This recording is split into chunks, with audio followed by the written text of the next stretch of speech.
terjadi sudah sangat lama, pada tahun 1990-an. Dialami oleh Mak Sari, seorang wanita berumur 50 tahunan.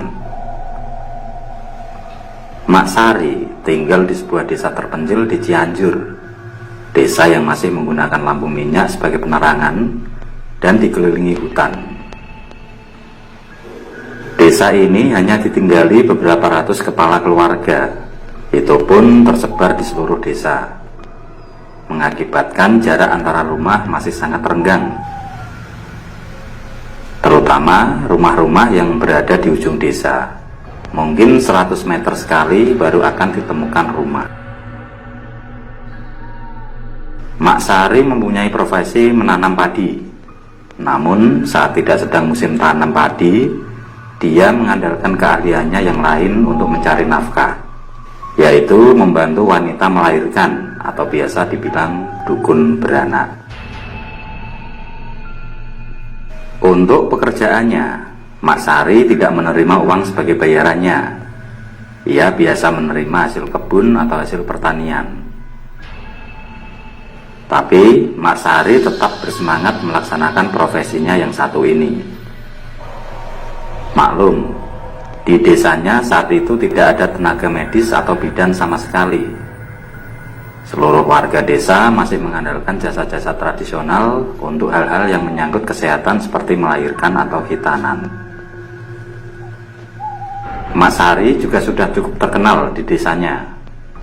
Seluruh warga sudah tidak meragukan lagi kemampuannya. Mak Sari tinggal sendiri di sebuah rumah gubuk. Sebenarnya dia mempunyai seorang cucu laki-laki, tapi ia bekerja di luar desa dan tidak setiap hari pulang. Tapi ketika ia pulang, ia selalu membawakan bahan makanan untuk Mak Sari. Mak Sari tidak pernah keberatan tinggal sendiri. Selain ia memang sudah terbiasa, ia juga tidak mau menyusahkan orang lain. Apalagi setelah kematian suaminya beberapa tahun yang lalu akibat sakit.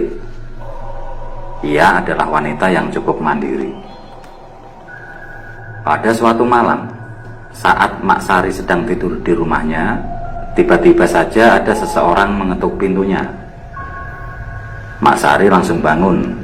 Ia bangun dan mengambil lampu minyak dan bergegas ke pintu. Siapa yang mengetuk pintu tengah malam begini, pikirnya. Tanpa ragu, Mak Sari membuka pintunya. Ia memang sudah biasa didatangi orang malam-malam. "Maaf, Mak, mengganggu malam-malam, tapi saya butuh bantuan, Mak. Istri saya mau melahirkan," kata seorang laki-laki berumur 28 tahunan ketika Mak Sari membuka pintu. "Oh iya, sebentar saya siap-siap dulu." Mak Sari masuk ke rumah, mengambil beberapa kain dan peralatan yang ia perlukan. Mak Sari kembali keluar dan bertanya, "Di mana rumahnya?" "Mari, Mak, saya antarkan." Pria itu mengarahkan Mak Sari di antara kegelapan hutan-hutan. Cahaya dari obor yang dibawa pria itulah satu-satunya penerangan. Pria itu terus menuntun Mak Sari melewati desanya. Semua rumah tertutup dan jalan pun sepi. Maklum, sudah tengah malam. Pasti seluruh warga desa sudah tidur. Memang, kadang profesi Mak Sari sebagai dukun beranak mengharuskan dia siaga saat tengah malam. Setelah cukup lama berjalan, akhirnya mereka pun sampai. Ternyata rumah pria itu berada di perbatasan desa dengan tanah yang agak menurun ke bawah. Jarak antara rumah itu dengan rumah warga yang lain pun agak jauh. Setelah susah payah melewati jalan menurun, Mak Sari sampai di sebuah rumah berbilik anyaman bambu dan atap dari pohon kelapa. Sebuah lampu minyak menempel di dinding depan. Setelah meletakkan obor di depan rumah, mereka pun masuk. "Cepat, Mak, kasihan istri saya sudah kesakitan." Mak Sari segera masuk ke kamar. Ternyata benar, di dalam kamar sudah terbaring seorang wanita yang agak lebih muda daripada pria itu. Wanita itu sudah dalam posisi melahirkan. dan ia berteriak-teriak kesakitan. Mak Sari dengan sigap membantunya. Dengan lembut, Mak Sari memijat perut wanita itu agar si janinnya dapat turun. Tetapi ternyata janin itu belum juga mau turun. Kepalanya pun tidak nampak-nampak. Mak Sari agak kewalahan. Ia terus memijat-mijat, tapi tidak juga terlihat. Sedangkan wanita itu sudah teriak kesakitan. Mak Sari semakin panik. Akhirnya ia menarik nafas panjang. Bismillahirrahmanirrahim. Tiba-tiba wanita itu teriak keras sekali disusul si pria. Mak Sari kaget, tapi dia tidak menggubrisnya. Dia terus-menerus menekan perut si wanita dengan sekuat tenaga. Akhirnya bayi itu lahir. Setelah membungkus dengan kain yang ia bawa, Mak Sari memberikan bayi itu kepada ibunya. Ia kemudian membungkus ari-ari bayi itu untuk segera dikuburkan. Tapi kemudian pria itu datang menghampirinya. "Sudah, biar Mak, nanti saya yang urus." Mak Sari bingung, karena biasanya itu adalah tugasnya. Tapi ia menurut saja. Ketika ia kembali ke kamar, ternyata wanita itu sudah duduk di bibir kasur dan menggendong anaknya. Keheranan Mak Sari kembali muncul. Mana mungkin, ia baru saja melahirkan. Beberapa menit kemudian, Mak Sari minta diantarkan pulang. Pria itu pun menyetujuinya. Mak Sari diantarkan pulang. Selama perjalanan pulang, pria itu tidak memberikan apa-apa kepada Mak Sari. Tetapi Mak Sari tidak keberatan. Mungkin memang pria itu tidak punya apa-apa untuk diberikan. Mak Sari ikhlas membantu, jadi tidak masalah. Akhirnya Mak Sari kembali sampai ke rumahnya. Laki-laki itu mengucapkan terima kasih lalu pergi. Ia pergi cepat sekali, sekelebat di malam yang gelap. Mak Sari masuk ke dalam rumahnya. Ia membersihkan diri dan tidur. Keesokan harinya, cucu Mak Sari kebetulan pulang. Mak Sari membuat sebuah obat untuk wanita yang baru saja melahirkan. Ia membuatnya dari bahan-bahan yang berasal dari tanaman yang ia cari sendiri.